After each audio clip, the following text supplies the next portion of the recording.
కొంచెం తక్కువ టోన్ ఇదే వస్తుంది, ఇంకా ఇదే స్టార్టింగ్ మనకి. సో దీన్ని ఇంకా కొంచెం బాగా వెరీ ఫెయిర్ వాళ్ళకి ఇది డార్క్ అవ్వచ్చు.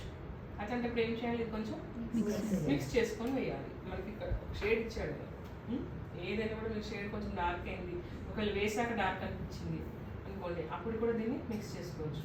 మేకప్లో ఎప్పుడు కూడా ఏ మిస్టేక్ అయినా కూడా కంగారు పడేది ఏమి ఉండదు. ప్రతి దానికి ఒక సొల్యూషన్ ఉంటుంది, ఏంటంటే దాన్ని కరెక్ట్ చేసుకోవచ్చు ఏ మిస్టేక్ అయినా కూడా.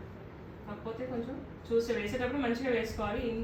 ఏదైనా అనుకోకుండా అవుతే మాత్రం చేసుకోవచ్చు అనమాట. కాంటూర్ ఎక్కువైనా కూడా దీంతో లైట్ చేసుకోవచ్చు, కాంపాక్ట్ తోటి కూడా లైట్ చేసుకోవచ్చు, ఏదైనా యూజ్ చేయొచ్చు. ఇంకొకటి ఇలా చూస్తే మీకు ఇది కొంచెం కూల్గా కనిపిస్తుంది కదా, ఇది అండర్ టోన్ ప్రకారం చూసుకుంటే వామ్, న్యూట్రల్, కూల్ ఈ విధంగా కూడా తెలుస్తుంది. వామ్ అంటే ఏంటి, కొంచెం బ్రైట్ అపియరెన్స్ ఉంది. ఇది వచ్చేసి కొంచెం కూల్ అపియరెన్స్ ఉన్నాయి. ఇది కూడా కొంచెం బ్రైట్గా డార్క్ ఉంది కానీ బ్రైట్గా ఉంది. ఈ రెండు కొంచెం కూల్ కింద అట్లా కూడా వేసుకోవచ్చు. మనం ఓవరాల్గా ఏం చూస్తామంటే స్కిన్ టోన్ చూస్తాం.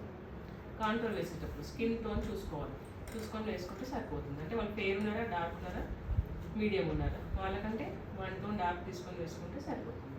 అర్థమైంది అది కాంటూర్.